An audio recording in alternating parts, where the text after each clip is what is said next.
18তম সাধারণ সভা অনুষ্ঠিত আগরতলার মুক্তধারা অডিটোরিয়ামে। এদিনের এই সাধারণ সভা লাইফ ইন্স্যুরেন্স এজেন্ট অ্যাসোসিয়েশনের উদ্যোগেই করা হয়েছে, যেখানে লাইফ ইন্স্যুরেন্স এজেন্ট অ্যাসোসিয়েশনের 18তম সাধারণ সভার আয়োজন করা হয়।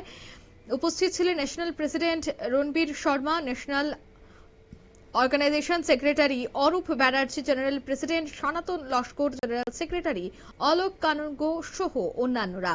মূলত 18তম এই সাধারণ সভা থেকে লাইফ ইন্স্যুরেন্স নিয়ে আলোচনা করা হয় এবং এজেন্ট অ্যাসোসিয়েশনের এই 18তম সাধারণ সভার মধ্য দিয়ে আগামী দিনে কিভাবে তারা কাজ করবে এবং ইন্স্যুরেন্স গুলি কি কি রয়েছে সেই বিষয়গুলি নিয়ে সাধারণ মানুষের সাথে কিভাবে আলোচনা, সবটা বিষয় নিয়ে কিন্তু হয়। আজকের এই আলোচনা সভা থেকে কি উঠে আসছে বিস্তারিত শোনাবো। আমরা আগরতলা ব্রাঞ্চ 1 এজেন্ট অ্যাসোসিয়েশনের পক্ষ থেকে আমরা 18তম জেনারেল মিটিং এর এখানে অনুষ্ঠিত হতে চলছে। এই অনুষ্ঠানে উপস্থিত আছেন আমাদের ন্যাশনাল প্রেসিডেন্ট, লিয়াভির organisation secretary, zonal president, zonal secretary, division president, division secretary এবং আমাদের ব্রাঞ্চের বিভিন্ন প্রতিনিধিগণ সকলে উপস্থিত।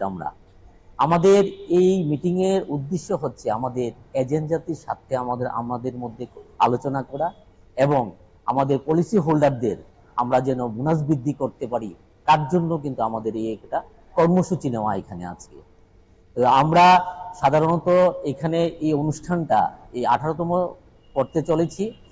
তো আমি আপনাদের মাধ্যমে আমাদের সকল গ্রাহককে বলতে চাই যে আপনারা এলআইসির উপর আশ্বস্ত থাকুন। এলআইসি সারা ভারতবর্ষব্যাপী যেভাবে বিস্তার লাভ করেছে, আপনাদের বিস্তার লাভ করা সহ আরো বেশ কিছু বিষয় নিয়ে কিন্তু তারা আলোচনা করেন, কিভাবে লাইফ ইন্স্যুরেন্স এজেন্টরা কাজ করবেন, এজেন্টদের কতটা গুরুত্বপূর্ণ ভূমিকা থাকছে সেই বিষয়গুলি নিয়েও হয় আলোচনা। আগামী দিনে কি কি ইন্স্যুরেন্স আসতে চলেছে সেটা নিয়েও আলোচনা। নিয়ে নিচ্ছি ছোট্ট একটি বিজ্ঞাপন বিরতি, সঙ্গে থাকুন।